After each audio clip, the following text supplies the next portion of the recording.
Afternoon. George Heller, West 80 South Poles. It's out here unrolling another bale.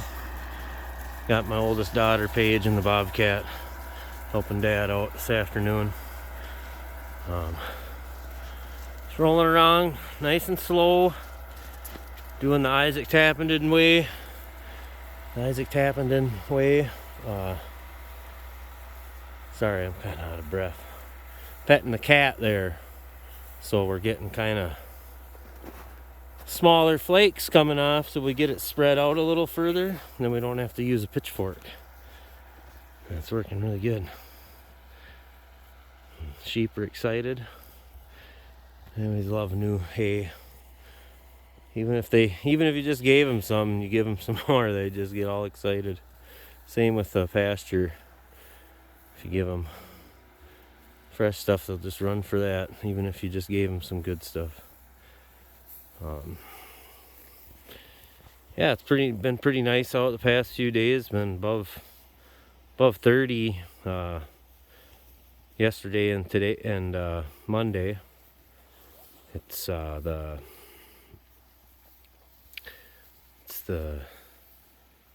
18th, I believe, today, 18th of January.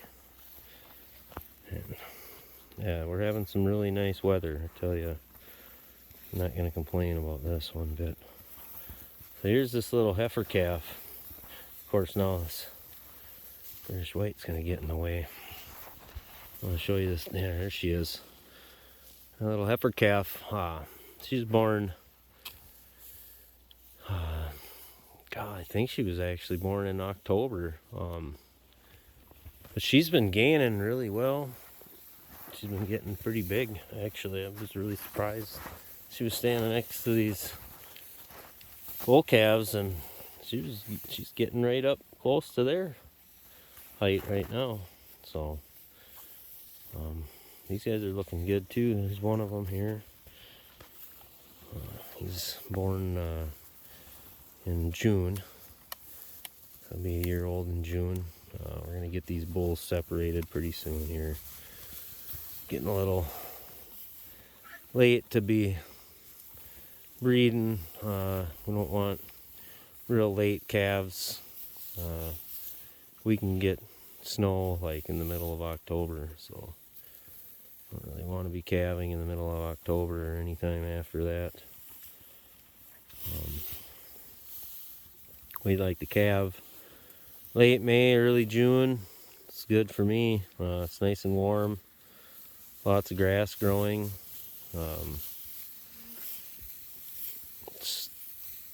Cattle can make a lot of milk. Cows are, they're doing good. Babies can come out and learn how to start grazing right away. They start grazing like a couple days old. They're picking at grass. You watch them. Little lambs too. If it's there for them, they'll pick on it for sure. Yeah, they just always would much rather. They would much rather be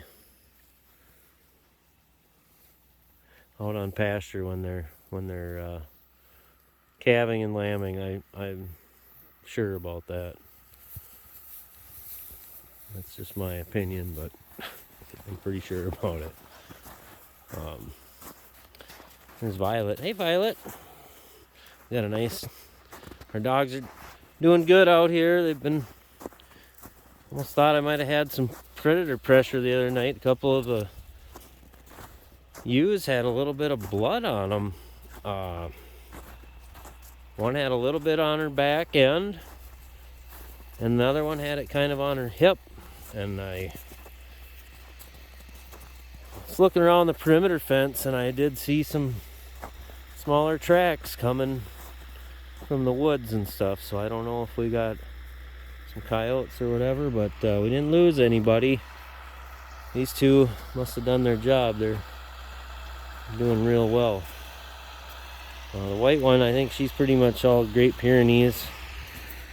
And this, I don't know, she could be Marima too, though. I don't know. What's everybody think? I'm not really sure. But this guy here, he's half, he's bumping me around, half Anatolian, quarter Pier, and a quarter Marima. But, I mean, yeah, the snow's pretty deep. We've had some melt here recently, which has been good. It kind of packed down a little bit. But the bales are unrolling real well. We're not really having too much trouble. Right at the very end, like just the very, very end of the bale is when it kind of starts pushing snow a little bit. And then you just kind of have to go back and forth a little bit. And it's no big deal, really. It's just not, just right at the very end. So, I mean, it's not really anything too bad. And you can see she's pushing snow at the back end of the Bobcat, so the drifts are pretty deep over there. Yeah, we got some pretty decent hay here. Chad will let me look at it. I don't know a lot about it. We gotta pick this up. Reed won't let me do anything. I don't know a lot about grass species. I think that's brome. I don't know what that one is. I'm not sure. Believe that's bluegrass there by my thumb. But it's got some green left in it. I mean, this is what we're looking at here. I mean, it's pretty good stuff. They really like it a lot. They're not picky about it at all. I mean, here's a spot right over here that was kind of thick, and I mean, they cleaned it right up. There's some stems there. That's about it. Otherwise, they're cleaning it up pretty well. And I mean, they're leaving their deposits in the soil bank, and they're doing pretty good. So, you know, so where I start rolling the bale out, it's kind of thick, and I mean, I guess I could fork it out, but see, there's no really to bed down out here except for in the snow. So if I do leave that outer cap of the bale, you know, thick, first few feet, like this is where I started unrolling the bale the other day. Well, then they bed down here, and it's, you know, gets heavy manured. If I had good grass under here and everything, I'd be a lot more worried about it. But what I have under here is just like sand, and it needs all the carbon that it can get. So we're just gonna see what happens. We're kind of in experimental stage because we're just starting out here. But I had a few patches like this last year, and I come back to them, and they were pretty nice and green when I got back around when the grass started growing. So I'm hoping we have some repeat of that type of thing.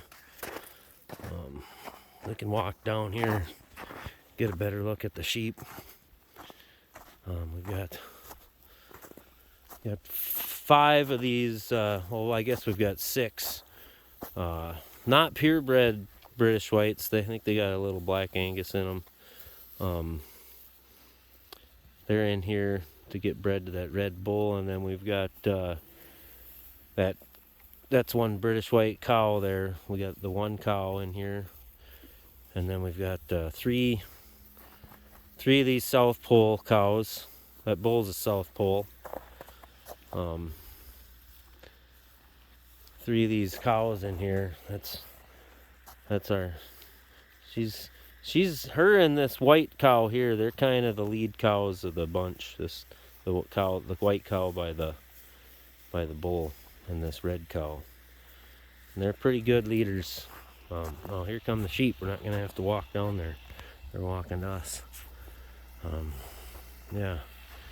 And then, you know, got a couple of other cows down there. And there's I guess we got 3 South Pole heifers as well as the 3 South Pole cows. One's just born in October, other one is a year old, and the other one will be 2 in May. So yeah, we're just building our herd up, starting slow, working on adaptability. We want to grow some animals that are adapted to our climate and our farm and are able to thrive out here. So we're just kind of selecting animals that we want to bring in. And you know, these British whites came from about not even 10 miles away from here, so they're already adapted to this climate and this type of soil. He's got the same sandy stuff over at his place. A friend of mine who owns these British whites. But yeah, I just thought I'd take a chance to shoot a little video and show you guys what it's like when we're unrolling hay. The way the sheep roam around, they really they like to move around. These sheep, they go taste everything. It's the way they are when you open up the wire into a new paddock for them. They just run around and get a little taste of this, a little taste of that, and run around. And then they finally settle in and start grazing. But they like to kind of just search around to see what they've got. So I really enjoy having these sheep and cattle together. It's just a really, hey honey. It's just makes things so much easier chore wise. I mean, there's one set of chores here for, you know, 2 sets of animals. And also, I mean, they're beneficial to each other. They can't send parasites to each other, and the sheep will eat things that the cattle won't, and you know, vice versa, the cattle eat some stuff that the sheep won't. So it's kind of complementary. It's really nice having them out here all together. Then we got the dogs integrated in with, you know, everything. Cows, I know I've heard some people try to put them together and the dogs end up running the cows. I guess I don't know what to say about that. I guess when we first did it, what happened is we had this cow, and she's pretty, you know, she don't take no grief. But what happened is we had two jerseys. We had another one,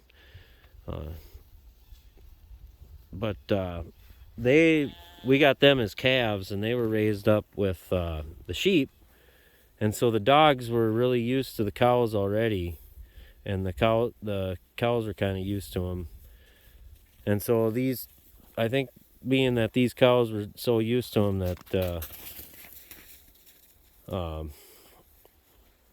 it was easy for them to kind of transition. And this white cow over here, that she let the dogs kind of know that she wasn't to be interfered with whatsoever. She was not afraid to put her head down at the dog and tell the dog to buzz off. You know, she's a really nice cow. I can go up to her and pet her right now. She's not aggressive toward humans or anything else really.